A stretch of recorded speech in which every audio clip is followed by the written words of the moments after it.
پینا تھا تو کہا کہ اے خاتون، تم ہمارے بچے کو دودھ پلانے کے لیے اپنی رہائش قریب کر لو، ہم تمہیں اس کام کے لیے متعین کرتے ہیں۔ اور پھر حضرت موسیٰ علیہ السلام دودھ پیتے تھے۔ اب سوال یہ ہے کہ اپنی ماں کے علاوہ کسی اور خاتون کا دودھ پینا نبی کی شان کے لائق نہیں، تو پھر میرے اور آپ کے آقا و مولا نے حضرت سیدہ حلیمہ سعدیہ کا دودھ کیوں پیا ہے؟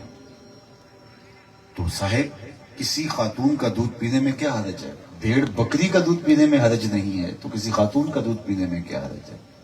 حضرت موسیٰ کو جو منع کیا گیا تھا اس کی وجہ یہ تھی کہ اس بہانے ماں کی گود تک پہنچانا، اور دوسری وجہ یہ تھی کہ کل فرعون کے دربار میں کھڑا ہو کے حضرت موسیٰ نے جب اللہ کی توحید کا اعلان کرنا تھا تو اس نے زیر لب مسکرا کے کہنا تھا الم نربک فینا ولیدا، ہمارے گھر پلتا رہا، آج مجھے عقل سکھانے آ گیا؟ تو اللہ کا نبی جواب دے سکے میاں پلا تیرے گھر میں ہوں لیکن دودھ میں اپنی ماں کا ہی پیتا رہا۔ اور دوسری بات یہ عرض کرنا چاہوں گا کہ فرعون نے کہا تھا میں وہ بچہ پیدا نہیں ہونے دوں گا، رب نے کہا مجھے رب نہ کہنا اگر تیرے گھر میں پال کے نہ دکھائے۔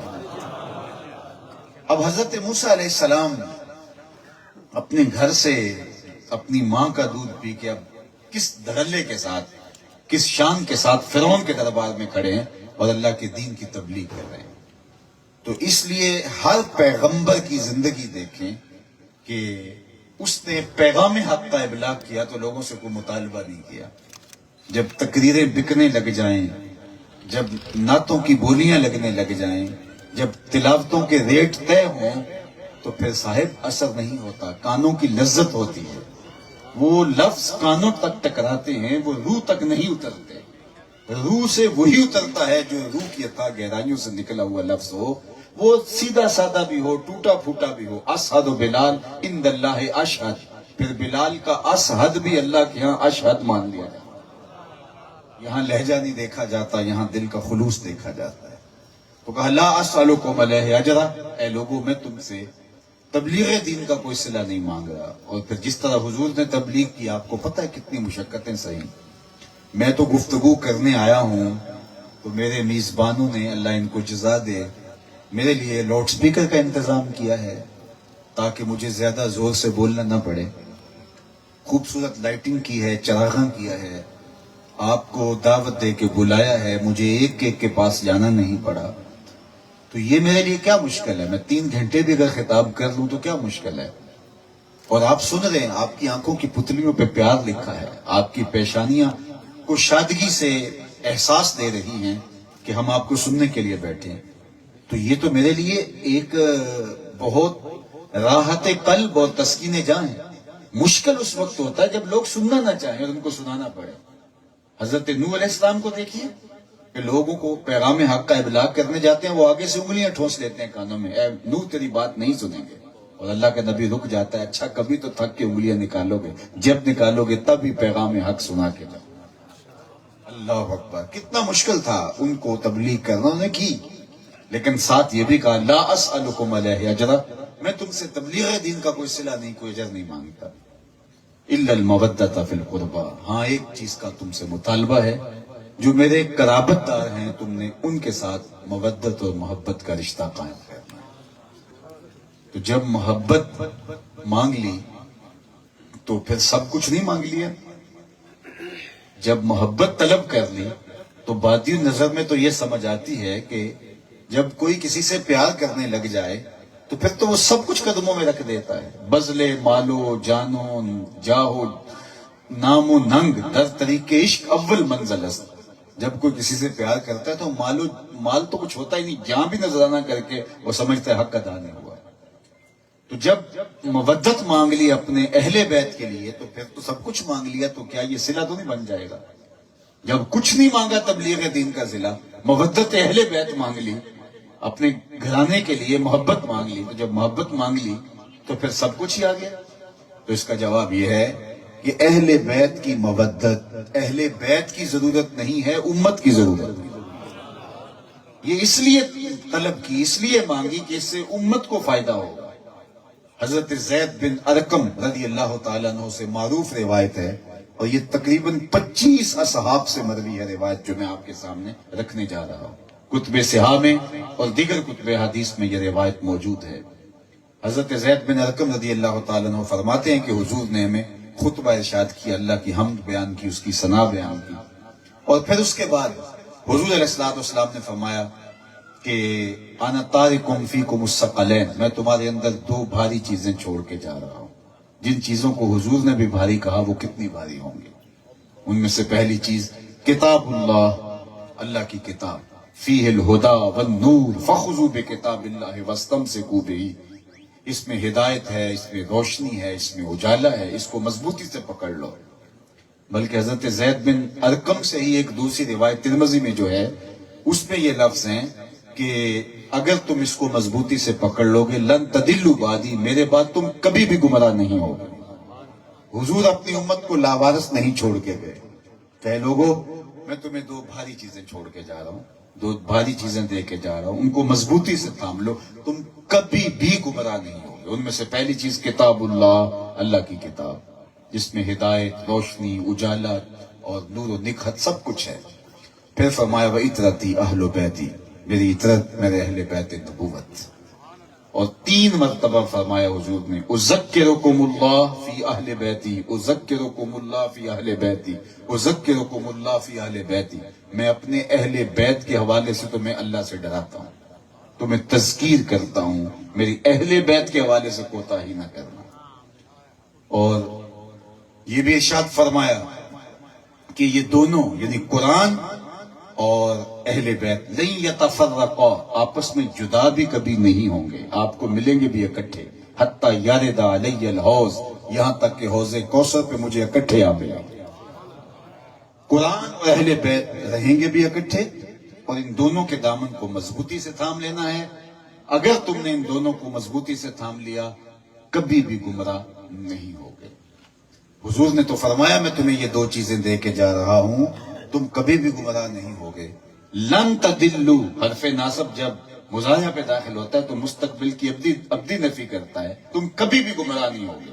اور ہم 72-73 گروہوں میں بٹ گئے. حضور نے تو کہا تھا کہ تم کبھی بھی گمراہ نہیں ہوگے، اور ہم 72 فرقوں میں تقسیم ہو گئے.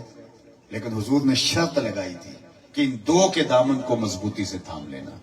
گمراہی اس لیے ہوئی کسی نے قرآن کو چھوڑ دیا، کسی نے اہل بیت کو چھوڑ دیا. جس نے قرآن پکڑ کے دہائی دی اور اہل بیت کا ذکر بھی اس کے لیے اذیت کا سامان بن گیا، اور کسی نے اہل بیت کا نام لیا اور قرآن کو چھوڑ دیا. فرمایا ہدایت پہ وہ رہے گا جس کے ایک ہاتھ میں قرآن ہوگا، ایک ہاتھ میں اہل بیت نبوت کا دام. اب یہاں ایک سوال کھڑا ہوتا ہے، کیا قرآن کافی نہیں تھا کہ اہل بیت کے نبوت کو تھامنے کی تلقین بھی کی گئی؟ قرآن ہر ضرورت کی کفالت ہے، ہر درد کا مداوع ہے، ہر دکھ کا علاج ہے. فَبِأَيِّ حَدِيثٍ بَعْدَهُ يُؤْمِنُونَ، قرآن کے بعد کس چیز کی ضرورت باقی رہتی ہے؟ کافی بھی ہے، وافی بھی ہے، شافی بھی ہے، ہر ضرورت کا کفیل بھی ہے، دردوں کا مداوع بھی ہے، ہر مرض کا حل بھی ہے، علاج بھی ہے. پھر قرآن کے ہوتے ہوئے کیا ضرورت تھی کہ اہل بیت کے دامن کو بھی مضبوطی سے پکڑا جائے؟ حضرت جنید بغدادی علیہ رحمہ نے اپنے مرید کو ایک صندوق دیا، کہا بیٹا اس کو لے جاؤ اور دریائے دجلہ میں پھینکاؤ، اور سنو اس کو کھول کے نہیں دیکھنا اس کے اندر کیا ہے. مرید نے صندوق سر پہ اٹھایا اور دجلہ کنارے پہنچا اور کھول کے نہیں دیکھا اور دریا میں پھینک دیا. لیکن اس نے عجیب منظر دیکھا، جب صندوق پھینکا تو پانی نے راستے چھوڑ دیے، محبت سے اپنی آغوش میں سمیٹا. تو مرید کو بہت زیادہ تجسس ہوا، واپس آیا اور شیخ سے کہا حضرت یہ منظر میری نگاہیں نہ دیکھتی تو میں کبھی نہ پوچھتا کہ صندوق میں کیا تھا، لیکن مجھے تجسس پیدا ہو گیا ہے اس صندوق میں کیا تھا جس کے لیے پانی نے بھی راہیں چھوڑ دی، اور اگر کوئی اتنی ہی متبرک شے تھی تو آپ نے پھینکوایا کیوں؟ فرمایا بیٹا تم نے منظر ایسا دیکھ لیا، جب تک بتاؤں گا نہیں تمہیں قرار نہیں آئے گا. سنو، میں نے 12 سال کی محنت شاقہ سے تصوف کے رموز و غوامض اور اسرار پر ایک کتاب لکھی تھی. پھر 12 سال اس کی نوک پلک سنوارتا رہا کہ اس کا کوئی جملہ شریعت کے مزاج سے ہٹ کر نہ ہو.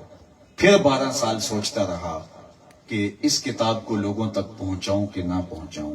آج 36 برس گزرنے کے بعد جنید بغدادی نے فیصلہ کیا ہے قرآن کے ہوتے ہوئے دنیا کو جنید کی کسی کتاب کی ضرورت نہیں ہے. یہ اتنی کافی کتاب ہے، ہر درد کا مداوا اس میں. تو جب کتاب اتنی کافی ہے تو پھر اہل بیت کے دامن کو تھامنے کی ضرورت. تو سنو، ایک ہوتی ہے تھیوری اور ایک ہوتا ہے اس کا پریکٹیکل. ایک ہوتا ہے علم، ایک ہوتی ہے اس کی عملی مشق. اگر اسلام کی تھیوری دیکھنی ہے تو قرآن موجود ہے، اور اگر پریکٹیکل دیکھنا ہے تو کربلا کے تپتے ہوئے ریگزار میں حسین ابن علی کا کردار موجود. تو کہا دونوں کے دامن کو مضبوطی سے تھام لو. اگر پریکٹیکل نہیں کرو گے تو تھیوری تھامنے کا فائدہ، اور اگر آپ کے پاس تھیوری ہی نہیں ہوگی تو پریکٹیکل کہاں کرو گے، کیسے کرو گے، اور صحیح کیسے آئے گا. تو کہا دونوں کے دامن مضبوطی سے پکڑ لو، نہ اہل بیت کے دامن کو چھوڑنا، نہ قرآن کے دامن کو چھوڑنا. تم ہدایت پہ رہو گے.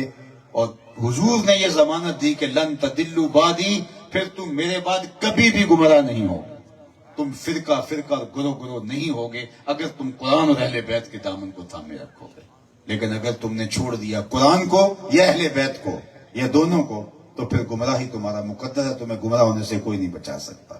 اس لیے قرآن تھیوری ہے، اہل بیت اس کا پریکٹیکل ہے. اگر آپ اس عنوان سے قرآن مجید کا مطالعہ کریں تو آپ کو حرف حرف میرے لفظوں میں صداقت دکھائی دے گی. میں آپ کو ایک دو مثال دیتا ہوں. قرآن کی تھیوری دیکھیے، وَلَنَبْلُوَنَّكُمْ بِشَيْءٍ مِّنَ الْخَوْفِ وَالْجُوعِ وَنَقْصٍ مِّنَ الْأَمْوَالِ وَالْأَنفُسِ وَالثَّمَرَاتِ وَبَشِّرِ الصَّابِرِينَ. یہ قرآن کی تھیوری ہے. ہم ضرور آزماتے ہیں، پرکھتے ہیں، امتحان لیتے ہیں. خوف سے، بھوک سے، مالوں اور جانوں کے ضیاع سے اور پھلوں کے نقصان سے. پھر جو میرے ہوتے ہیں وہ صبر کر کے دکھاتے. یہ تھیوری تھی، یہ قرآن کی تھیوری ہے. اس کا مزاج ہے اللہ کا کہ وہ بندوں کو آزماتا ہے. پیغمبروں پر بھی آزمائشیں آئیں. وَإِذِ ابْتَلَىٰ إِبْرَاهِيمَ رَبُّهُ بِكَلِمَاتٍ فَأَتَمَّهُنَّ. کتنی مشکل اور کتنی کڑی امتحان گاہ سے گزرنا پڑا اللہ کے خلیل کو. عمر بیت گئی ہے، اولاد نہیں ہے. 100 سال کی عمر کے قریب جا کے اللہ تعالیٰ اولاد دیتا ہے. اب حکم ہوتا ہے کہ میری رضا کے لیے اس بیٹے کو اور اس کی ماں کو ایسی وادی میں چھوڑ آؤ جہاں انسان تو انسان رہے، جہاں سبزہ بھی نہ ہو. بِوَادٍ غَيْرِ ذِي زَرْعٍ عِنْدَ بَيْتِكَ الْمُحَرَّمِ. سبزہ بھی نہیں تھا، چیونٹیاں تک نہیں تھی، حشرات و لرز نہیں تھا. ایک تھیلا، اس میں تھوڑے سے ستو اور ایک مشکیزے میں تھوڑا سا پانی ان کو دیا. اور پھر سحری کے وقت جب واپس نکلنے لگے تو بخاری اٹھائیے تو پاک باز خاتون دامن تھام لیتی ہے اور کہتی ہے اس تنہائی میں چھوڑ کر اپنے نومولود بچے کو اور مجھے کہاں جا رہے ہو. حضرت ابراہیم کوئی جواب نہیں دیتے. پھر 2 قدم آگے بڑھنے لگتے ہیں تو زوجہ پھر دامن تھام لیتی. تمسکت بِأَزْیَالِهِ، اور پوچھتی ہے یہاں چھوڑ کے ہمیں کہاں جا رہے ہو. وہ کوئی جواب نہیں دیتی. پھر تیسری مرتبہ، تو چوتھی مرتبہ خود ہی بولتی ہیں کیا یہ ہمارے رب کا حکم تو نہیں؟ قال نعم، کہا ہاں اسی کا حکم ہے. تو حضرت ہاجرہ ہاتھ چھوڑ دیتی ہیں. کہا پھر خیر سے جائیے، اگر اس کا حکم ہے تو ضائع نہیں ہونے دے. پھر جہاں دن بھی نہیں کٹتے تھے اس خاتون نے راتیں بھی کاٹی. پھر رب نے زمزم جاری کیا اور آج وہاں میلے لگے ہوئے ہیں. اللہ اکبر. ہاجرہ سلام اللہ علیہا کی استقامت کو سلام کیجیے. اور حضرت ابراہیم کا کتنا کڑا امتحان ہے. اب بچہ پروان چڑھتا ہے، فلما بلغ ماہ السعی، چلنے کے قابل ہوتا ہے تو حکم ہوتا ہے کہ میری رضا کے لیے اپنے فرزند کی گردن پہ چھری پھیر. ذرا سوچئے یہ امتحان کو ہمالیہ پہ بھی ڈالا جاتا اس کا پتا بھی پانی ہو جاتا. کون ہے باپ جو یہ حوصلہ کرے؟ لیکن اللہ کے حکم پر حضرت خلیل اس کے لیے بھی تیار ہو جاتے ہیں. ہاتھ میں چھری لیتے ہیں، رسی لیتے ہیں اور فرزند کو لے کے منا میں چلے جاتے ہیں. اور بیٹے سے پوچھتے ہیں کہ بیٹا میں نے خواب دیکھا ہے، میں تجھے ذبح کر رہا ہوں، فانظر ماذا تری، بتا تیری کیا رائے ہے. قربان جائیں اسماعیل علیہ السلام پر. آپ خوفزدہ نہیں ہوتے بلکہ کیا کہتے ہیں؟ یا ابا تفعل ما تؤمر ستجدنی انشاء اللہ من الصابرین. ابا جو حکم ہے کر گزریے، آپ دیکھیں گے میں صبر کروں گا. اللہ اکبر. اور یہ وہ منظر تھا کہ آسمان بھی دم بخود تھا، اوروں کی چیخیں نکل رہی تھی، فرشتے تھرا رہے تھے۔ وادی منا میں بوڑھا باپ ہاتھ میں چھری پکڑ کے نو نہال بچے کو ذبح کرنے کے لیے آمادہ ہے۔ ہواؤں نے سوگ کی چادریں اوڑھ لی تھی، سورج منہ چھپا رہا تھا بادلوں کے پیچھے کہ یہ منظر مجھ سے نہیں دیکھا جائے گا، اور مالک فرشتوں سے کہہ رہا تھا کہ تم کہتے تھے نا سجدے تو ہم کرتے ہیں، رکوع تو ہم کرتے ہیں، انسان کو خلیفہ کیوں بنایا جا رہا ہے؟ ذرا میرے بندے کی ادا بھی دیکھو۔ امتحان لیے اس نے، جلتی ہوئی آگ میں چھلانگ بھی لگانی پڑی اللہ کے خلیل کو۔ پیغمبروں نے امتحان دیے، ایک ایک دن کے اندر 70 نبی شہید کیے گئے۔ حضرت زکریا کے سر پہ آدھا رکھ کے پاؤں تک چیر دیے گئے، اور کہا زبان سے اف بھی نہیں کہنا۔ حضرت یحییٰ کا سر کاٹ کے تشتری میں رکھ کے بادشاہ کے سامنے پیش کیا گیا۔ حضرت خباب بن ارت رضی اللہ تعالیٰ عنہ فرماتے ہیں میں کعبۃ اللہ کے سائے میں حضور کو بیٹھا ہوا دیکھا، اور کفار کے ظلم و ستم جب بہت بڑھ گئے تو میں نے حضور سے کہا حضور اب برداشت نہیں ہو رہی، تو آقا کریم نے فرمایا خباب گھبرا گئے ہو، تم سے قبل جو لوگ گزرے ہیں ان کے جسموں کو لوہے کی کنگھیوں سے چھید دیا گیا، حتیٰ کہ کنگھیوں کے دانوں نے ہڈیوں پر نشان چھوڑے، لیکن انہیں حق کا راستہ پھر بھی نہیں چھوڑا۔ کتنی مشکلوں سے گزرے، یاری تیری سونا پر ازمیشاں تیریاں اگ، سونا پر کیا جاؤندہ ہے نال اگاں دے لگ، امتحانوں سے گزرے۔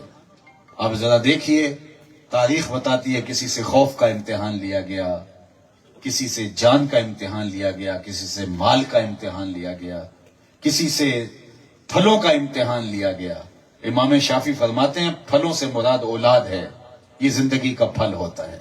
کسی سے اولاد کا امتحان لیا گیا۔ یہ امتحان متفرق جگہوں پر لیے جاتے رہے، لیکن آئیے کربلا کے میدان میں سارے امتحان اکٹھے ایک ہی کمرہ امتحان میں لیے جا رہے ہیں حسین ابن اور حضرت امام حسین 33% نمبر لے کے پاس نہیں ہوتے، ہر پرچے کے اندر 100% نمبر لے کے کامیابی حاصل۔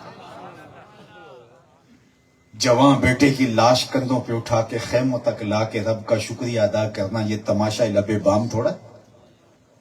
آپ کربلا کا نقشہ دیکھیں، جہاں سے 71 لاشیں اٹھا کے مقتل سے لاتے ہیں اور گنج شہیدہ میں رکھتے ہیں، 71 مرتبہ اتنی دور ہمیں جانا پڑے، خالی پیدل ہی ہاتھ لگا کے آنا پڑے، تو ہم 8-10 چکروں کے بعد کہیں یہ ہمارے بس کا روگ نہیں ہے۔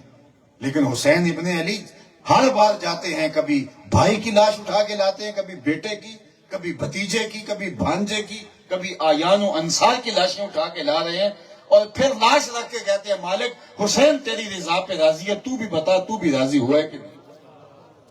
اللہ اکبر۔ اور خود قربانی جس پامردی سے دی ہے، بھوک کا امتحان، خوف کا امتحان، لیکن سرخرو نکلے۔ جب امام حسین رضی اللہ تعالیٰ عنہ سے کہا گیا کہ وہاں حالات یکسر تبدیل ہو گئے، اب راستہ بدل لینا چاہیے، حضرت امام حسین کا ایک تاریخی لفظ ہے جو آپ نے نصیحت کرنے والوں کو کہا، اتخوفنی بالموت، آپ مجھے موت سے ڈراتے ہیں؟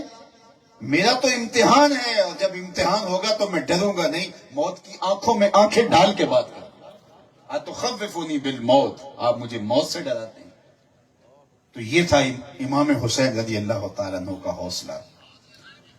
محتاط روایات کے مطابق، ایک تو وہ ہمارے وائز اور خطیب حضرات اور ذاکر حضرات جو ہیں وہ اپنے انداز میں رنگ باندھتے ہیں، لیکن جو محتاط روایتیں ہیں وہ یہ ہیں کہ جب آپ کا شہادت کے بعد پیراہن اتارا گیا، 113 سوراخ تیروں کے، 33 زخم تلواروں کے، 34 گھاؤ نیزوں کے، لیکن آپ جانتے ہیں کہ اس حالت کے اندر بھی امام حسین کا سر انور دست قاتل نے جب کاٹا ہے تو سجدے میں جھکا ہوا ہے۔ یہ ہے امتحان، یہ ہے صبر کی کیفیت۔ صبر کیا ہے اس پر علماء نے بہت کچھ لکھا، لیکن صبر کی ایک تعریف کسی نے یہ بھی کی ہے کہ صابر وہ ہوتا ہے جس کے معمولات عبادت قضا نہ ہو۔ امام حسین رضی اللہ تعالی عنہ کی 9، 10 اور محرم کی شب کو، عاشورے کی شب کو تہجد بھی قضا نہیں ہوئی، اور جب آپ پر تیر برس رہے ہیں آپ کی نماز بھی قضا نہیں ہوئی۔ یہ ہے امام حسین رضی اللہ تعالیٰ عنہ کی استقامت۔ دست قاتل نے سر اس وقت کاٹا جب سجدے میں جھکا ہوا ہے۔ اللہ اکبر۔ ایک روایت سنیے، حج کا موقع تھا، ایک صاحب لبیک لبیک پڑھتے ہوئے آ رہے تھے، لبیک اللہم لبیک کی صدائیں لگاتے، اونٹ سے گر پڑے، گرنے کی وجہ سے ان کی گردن کی ہڈی ٹوٹ گئی اور موت واقع ہو گئی۔ حضور علیہ السلام سے عرض کیا گیا تو آقا کریم نے فرمایا کہ ان کو احرام کی چادروں میں کفن دے دو اور جنازہ پڑھو اور تدفین کر دو۔ اور پھر آقا کریم نے ایک تاریخ ساز جملہ ارشاد فرمایا، کل قیامت کے دن یہ شخص جب قبر سے اٹھے گا ملبین، اس کے لبوں پہ تلبیہ ہوگا، یہ لبیک لبیک پکارتا اٹھے گا، چونکہ جس حالت میں کوئی فوت ہوتا ہے اسی حالت میں اٹھایا جاتا ہے۔ اگر یہ حدیث آپ تک پہنچ گئی ہے تو سن لو، پھر قیامت کے دن حسین کا سر سجدے سے اٹھایا جائے گا۔ اتنا لمبا سجدہ کسی نے نہیں کیا جیسا حسین ابن علی نے کیا۔ آواز آ رہی ہے، اس پیاسے پر علی شیر خدا کو ناز ہے، اس نواسے پر محمد مصطفیٰ کو ناز ہے۔ اوروں نے بھی سجدے کیے، اس کا عجب انداز ہے، اس نے وہ سجدہ کیا جس پر خدا کو ناز ہے۔ دستے قاتل نے جب سر کاٹا تو سجدے میں جھکا ہوا تھا، اور پھر آپ جانتے ہیں کہ انہوں نے امام حسین اور ان کے اعیان و انصار کے سر کاٹ کے نیزوں کی انیوں کے اوپر بلند کیے، اور یہ اپنے لشکر کو بتانے کے لیے کہ ہم جیت گئے ہیں، دیکھو ان کے کٹے ہوئے سر ہیں۔ لیکن لشکر یزید سے یہ آواز آتی ہے کٹا ہوا امام حسین کا سر دے کے، یہ کیسا سر ہے جو کٹ کے بھی سر بلندی ہے، کٹنے کے بعد بھی یہ اونچا ہے اور سر بلند ہے۔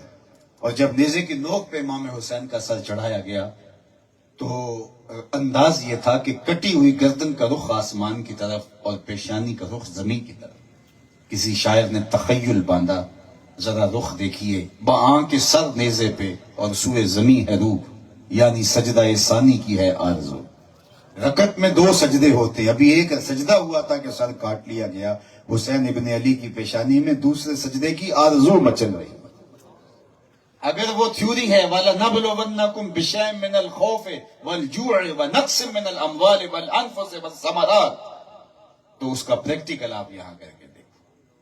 یہاں دیکھو کہ کس طرح حسین ابن علی نے صبر و استقامت کے کوہ گراں بن کر جوان بیٹے کی میت اٹھا کے خیموں تک لانا۔ اللہ اکبر، یہ تماشا لب بام نہیں ہے۔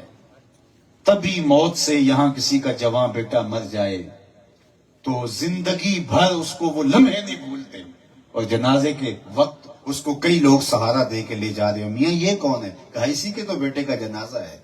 تبھی موت سے بیٹا فوت ہو جائے تو جو ہے وہ باپ سنبھالے نہیں سنبھلتا، تو میں خراج پیش کروں نا حسین ابن علی کو، جو 18 سال کے بیٹے کی لاش کو کندھوں پہ اٹھا کے لا رہا ہے، اور پھر بھی لاش رکھنے کے بعد کہہ رہا ہے مالک حسین کی یہ قربانی بھی قبول کر۔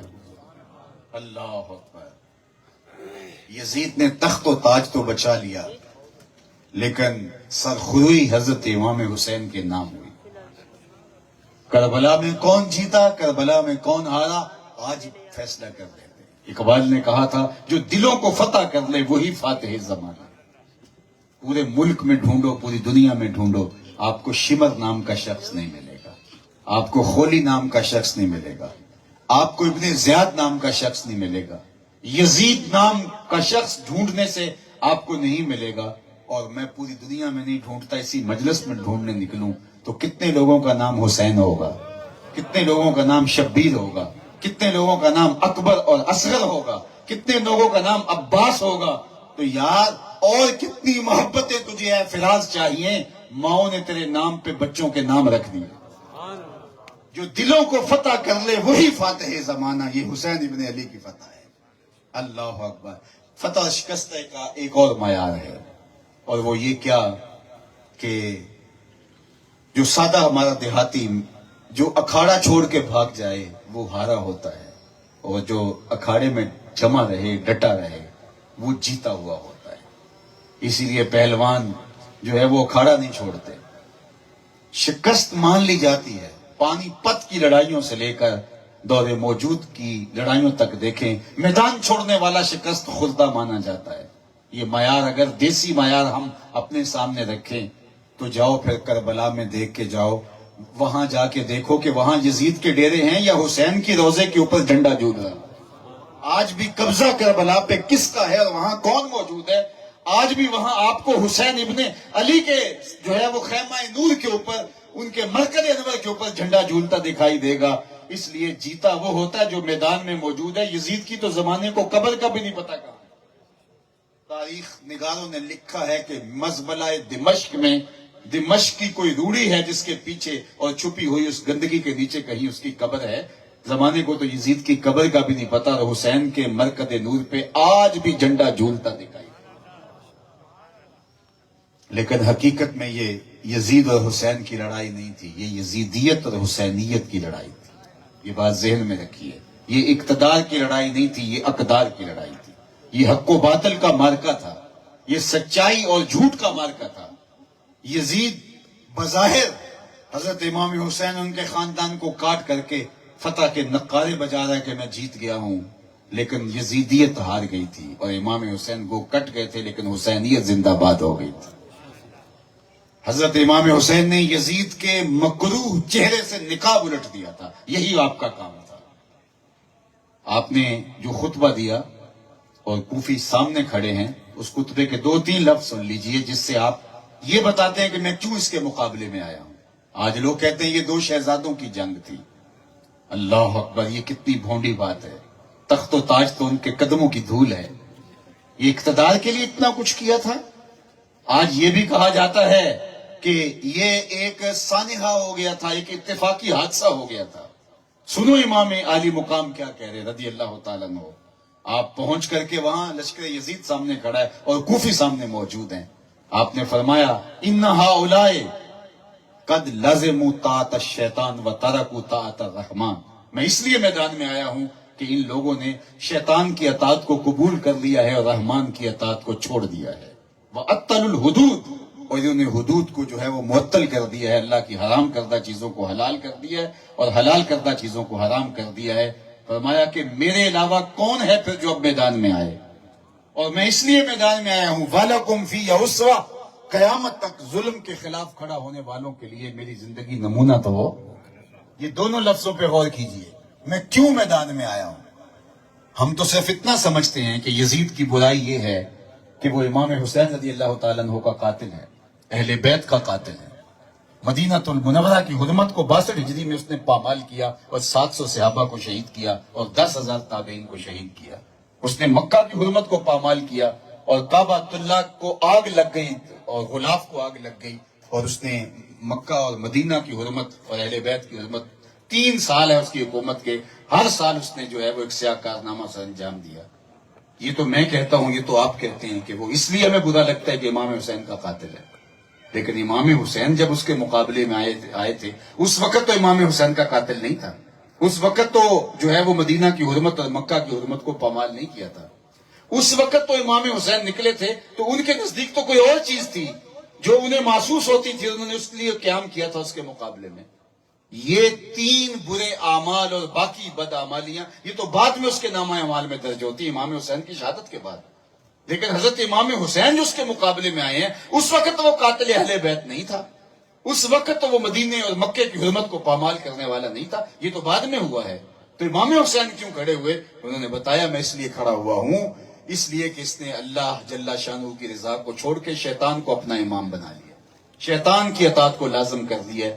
تو اگر میں نہیں کھڑا ہوتا تو پھر کون کھڑا ہوتا؟ اور آج اگر دین کے چہرے پہ روشنی ہے تو وہ حسین ابن علی کی وجہ سے. حسین اگر نہ شہید ہوتا تو آج گھر گھر یزید ہوتا. اسلام کی عظمت عیاں نہ ہوتی, خدا کے گھر میں اذان نہ ہوتی. بار الہ نوحہ سناتا پھرتا, تا روز جزا اشک بہاتا پھرتا. امداد نہ کرتے اگر کربلا میں حسین, اسلام تیرا ٹھوکریں کھاتا. یزید آج بھی موجود ہے لیکن مکروہ شکل کے ساتھ. یہ بات نوٹ کیجئے, یزید ختم نہیں ہوا. عصر حاضر دور موجود کا یزید آج بھی گلی گلی موجود ہے. لیکن اگر امام حسین قیام نہ کرتے تو یزید اپنے چہرے کے اوپر جو لبادہ اوڑھ لیتا اور ضمیر فروش مفتیوں سے جو فتوے حاصل کر لیتا تو اس کا نتیجہ کیا ہوتا کہ یزید کا چہرہ لوگوں کو اچھا دکھائی دیتا. حضرت امام حسین نے وہ نقاب نوچ دیا ہے. اور پھر دوسری بات جو آپ کے اسی خطبے کے اندر کہ میں اس لیے میدان میں نکلا ہوں وَلَكُمْ فِيهَا أُسْوَةٌ, کہ ظلم کے خلاف نکلے والوں کے لیے میری ذات نمونہ تو ہو. اگر امام حسین نہ نکلتے تو پھر آج ظلم کے خلاف کون نکلتا؟ لوگ کہتے جب حسین ابن علی شہزادہ رسول، حضور کا لعاب چوسنے والا، کندھوں پہ کھیلنے والا، آغوش میں کھیلنے والا، یزید کی ساری برائیوں کو ٹھنڈے پیٹوں گوارا کر گیا اور اس نے یزید کے خلاف قیام نہیں کیا، تو کیا ہم نواسہ رسول سے کوئی بڑے ہیں کہ ہم اپنا خون بہائیں؟ جب انہوں نے مزاحمت نہیں کی اور انہوں نے مصلحت اور رخصت کا راستہ اختیار کر لیا، تو ہمیں کیا ضرورت ہے میدان کے اندر آ کر کے خون ریزی کرنے کی؟ لیکن اب بیانیہ کیا ہے؟ اب بیانیہ یہ ہے کہ جب حضور کی آغوش کا پالا ہوا حسین، حضور کے کندھوں پہ کھیلنے والا حسین اپنا اور اپنے اہل بیت کا خون اسلام کے لیے ظلم کے خلاف دے دیتا ہے، تو ہمارا خون ان سے قیمتی تو نہیں ہے؟ تو یہ فرمایا وَلَكُمْ فِيهَا أُسْوَةٌ، میری زندگی تمہارے لیے نمونہ رہے گی۔ اور میں ایک تاریخ ساز جملہ کہنا چاہتا ہوں، قیامت تک ظلم کے خلاف، ناانصافی کے خلاف، جبر کے خلاف جو بھی کھڑا ہوگا وہ حرارت خون حسین سے لے گا۔ مہاتما گاندھی نے جب برطانوی سامراج کے خلاف جو ہے وہ نعرہ مستانہ بلند کیا اور اس نے کہا کہ ہم ان کے خلاف علم بغاوت بلند کرتے، تو تھوڑے سے لوگ تھے پہلے اس کے پاس، تو اس نے ان کو بلا کے اپنا ایک کنونشن جو کیا، اس میں اس نے کہا کہ تم کہو گے ایسی سلطنت جس کی حدود میں سورج طلوع بھی ہوتا ہے غروب بھی ہوتا ہے، مٹھی بھر جماعت کے ساتھ اس کے خلاف کھڑا ہونا یہ دیوار کے ساتھ ٹکر مارنے کے مترادف ہے۔ اس نے کہا لیکن اس کے باوجود میں اس لیے کھڑا ہوتا ہوں کہ میرے سامنے حسین ابن علی کا کردار ہے۔ تو ظلم کے خلاف، جبر کے خلاف، ناانصافی کے خلاف جہاں بھی جو بھی کھڑا ہوگا حرارت خون حسین سے لے گا۔ اقبال نے خراج پیش کرتے ہوئے قلم توڑ دیا، سرخ روح عشق غیور از خون ہو، شوخی ای مصر از مضمون ہو، تا قیامت قطع استبداد کر، موج خون ہو چمن ایجاد کر۔ اقبال کہتا ہے عشق غیور کے چہرے پہ جو آپ کو سرخیاں نظر آ رہی ہیں، یہ جو لالی نظر آ رہی ہے عشق غیور کے چہرے پہ، یہ حسین ابن علی کے خون کی وجہ سے، ورنہ عشق منہ چھپاتا پھرتا۔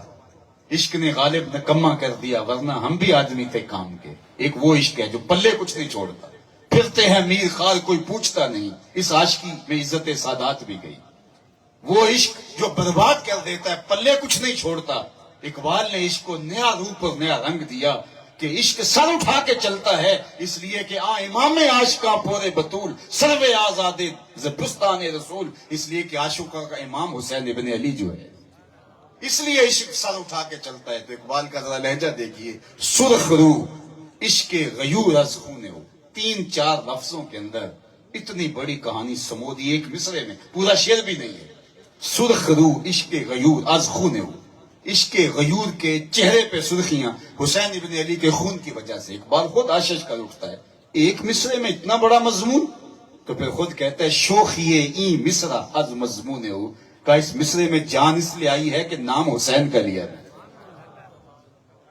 حسین ابن علی کا نام مردوں کو بھی کھڑا کر دیتا ہے، توانائی دیتا ہے، زندگی کی حرارت دوڑتی ہے۔ ان کا نام آج کاش کہ امت ان کے نام کے ذریعے سے اپنی نہضت کی منزل پا لیتی، نشأت کی منزل پا لیتی، لیکن افسوس سے مجھے کہنا پڑا، وہ کسی شاعر کا کوئی شعر ہے، لیکن میں اس کے مصرع اول کو تھوڑی سی ترمیم کے ساتھ عرض کرنا چاہتا ہوں کہ آج 1 ارب 70 کروڑ مسلمان دنیا کے اوپر بستے ہیں اور وقت کے یزید دندنا رہے ہیں۔ آج قرآن کے نظام کو بدلنے کے لیے یزید نے کوشش کی تھی، آج قرآن مجید نظر آتش کیا جا رہا ہے، اور 170 کروڑ مسلمان، تو کسی نے قلم توڑ دیا۔ اللہ اکبر، اس کا مصرع اول میں تھوڑی تبدیلی کرنا چاہوں گا حالات کے تناظر میں۔ اللہ اکبر، ہم 170 کروڑ ہو کے بھی سامراج کے غلام رہے، ہم 170 کروڑ ہو کے بھی سامراج کے غلام رہے، حسین تیرے 72 سروں کو سلام، حسین تیرے 72 سروں کو سلام، اے حسین ابن علی تم پر سلام، نازش آل نبی تم پر سلام، تم پہ لاکھوں رحمتیں لاکھوں سلام، اے شہیدان محبت کے امام، لالا گون لالا بدن لالا کفن، اے چمن اندر چمن، زندگی ہی زندگی تیری حیات، اے حیات اندر حیات، افتخار ملت بیضا ہے تو، رب کعبہ کی قسم یکتا ہے تو، فخر کا دل میں دریچہ باز ہونا چاہیے، فخر کا دل میں دریچہ باز کرنا چاہیے، جن کا تو آقا ہے ان کو ناز کرنا چاہیے۔ حضرت امام حسین رضی اللہ تعالیٰ عنہ کا نام ہمارے لیے عزتوں کا نشان اور افتخار کی علامت، اور آج ہم بیٹھ کر کے ان کے تذکرہ نور سے اپنے دلوں کو حرارت دے رہے ہیں۔ لیکن صاحب، ہمیں اپنی زندگی میں اسوہ شبیری کو عملاً داخل کرنا ہوگا، اور وقت کے ہر یزید اور ہر فرعون اور ہر نمرود، ہر شداد، ہر حامان، ہر سفتت اور ہر باطل کے سرغنے کے سامنے ہمیں سیسا ہوئی دیوار بننا پڑے گا، اور خیر کی قوتوں کو ابھارنے کے لیے کسی قربانی سے گریز نہیں کرنا ہوگا۔ پھر ہم صحیح معنی میں حضرت امام حسین کی شفقتیں حاصل کر پاتے ہیں۔ اور اگر ہم اپنی زندگی کو طرز یزید پہ گزارتے ہیں، جو خرابیاں، جو خامیاں، شیطان کی اطاعت اور اس کے ہتھے چڑھ جانا، یہی اگر ہمارا رویہ اور طرز زندگی ہے، تو پھر ہم زبان سے حسین ابن علی کا صرف نام ہی لیتے ہیں، رویے ہمارے سارے کے سارے یزید والے ہیں۔ اس لیے ہمیں یک رنگی اختیار کرنی چاہیے اور اپنے طرز زندگی کو حضرت امام حسین رضی اللہ تعالیٰ عنہ کے نقوش پاک کی صورت کے اندر جو ہے وہ ڈھالنا چاہیے۔ اللہ ان کے نقوش پاک کی برکت امت مسلمہ کو مقسوم فرمائے۔ میں شکریہ ادا کرتا ہوں جناب حاجی جاوید صاحب، ان کے رفقاء کار کا، کہ جن کی وساطت سے جو ہے وہ آپ سے ہم کلام ہونے کا موقع اور شرف ملا۔ اللہ تعالیٰ جل شانہ ان کو بہت ساری برکتیں دے، اس پورے خاندان پر اپنی رحمتوں اور کرم نوازیوں کی بارش کرے۔ آپ جتنے لوگ تشریف لائے، اللہ آپ کو واپس گھروں میں پہنچنے سے پہلے اس اجتماع کی برکتیں عطا کر دے اور اپنی عنایتوں کا حظ وافر دے۔ بار دیگر میں پاکستان کے لیے دعا کرتا ہوں کہ اللہ میرے وطن کو اپنی امان اور اپنی پناہ میں نصیب مالا مال کرے، اور معیشت کا جمال اور معاشرت کا حسن عطا کر دے۔ اللہ ہمیں نیک، صالح، پاک کردار اور اہل حکمران عطا کرے، اور یہ تبھی ممکن ہوگا اگر ہم اچھے ہوں گے۔ کسی نے حجاج بن یوسف سے کہا تھا کہ تو نے حضرت عمر کا زمانہ دیکھا ہے تو ان جیسا انداز حکمرانی کیوں اختیار نہیں کرتا؟ بڑا ظالم شخص گزرا ہے، 70,000 لوگ اس نے اپنے ہاتھ سے کاٹے تھے، 90,000 لوگ اس کے حکم سے کٹے تھے۔ حضرت حسن بصری کہا کرتے تھے، پچھلی امتوں کے لوگ اپنے سارے ظالم لے آئیں اور ایک پلڑے میں ڈال دیں، ہم دوسرے پلڑے میں حجاج بن یوسف کو رکھ دیں گے، پلڑا بھاری ہوگا۔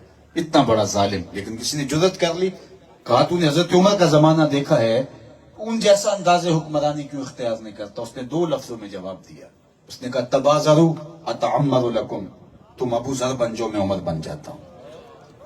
جب رعایا خود چور، ڈاکو، بدماش اور جو اس سے ہو سکتا ہے وہ کرے گی، تو پھر ہم کیسے توقع رکھ سکتے ہیں کہ اللہ رحمت کی چادریں ہمارے اوپر تان دے گا؟ اعمالکم اموالکم، تمہارے اعمال ہی تمہارے اموال ہوتے ہیں، جس طرح کا عمل ہوگا اس طرح کا اوپر تمہارے اوپر شخص مسلط کر دیا جائے گا۔ ہمیں خود صحیح ہونا پڑے گا، اپنے رویے درست کرنے پڑیں گے، اپنے آپ کو سچائی کا خوگر بنانا پڑے گا، اور اپنے آپ کو دیانت اور جو ہے وہ صالحیت کے سانچے میں ڈھالنا پڑے گا۔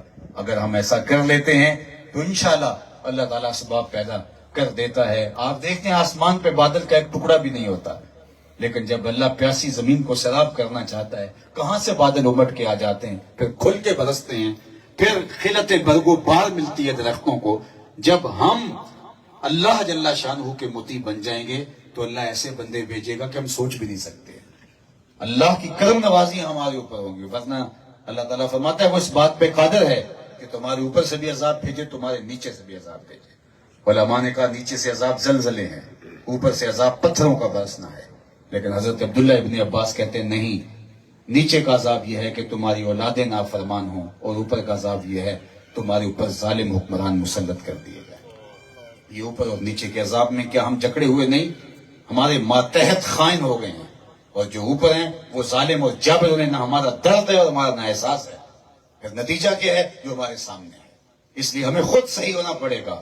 اقبال نے جب شکوے کی زبان کھولی تو لہجہ تلخ ہو گیا۔ صفائے دہر سے باطل کو مٹایا ہم نے، نوع انسانی کو غلامی سے چھڑایا ہم نے، تیرے کعبے کو جبینوں سے بسایا ہم نے، تیرے قرآن کو سینوں سے لگایا ہم نے، پھر بھی ہم سے گلہ ہے کہ وفادار نہیں، ہم وفادار نہیں، تو بھی تو دلدار نہیں۔ بہت سخت لہجہ ہو گیا، لیکن جب جواب آیا تو سارا نشہ اتر گیا۔ لفظ وہی ہیں، صرف صیغہ بدلتا، ادھر سے اب جواب آ رہا ہے۔ صفائے دہر سے باطل کو مٹایا کس نے، نوع انسانی کو غلامی سے چھڑایا کس نے، میرے کعبے کو جبینوں سے بسایا کس نے، میرے قرآن کو سینوں سے لگایا کس نے، تھے تو آبا وہ تمہارے ہی مگر تم کیا ہو، ہاتھ پہ ہاتھ دھرے منتظر فردا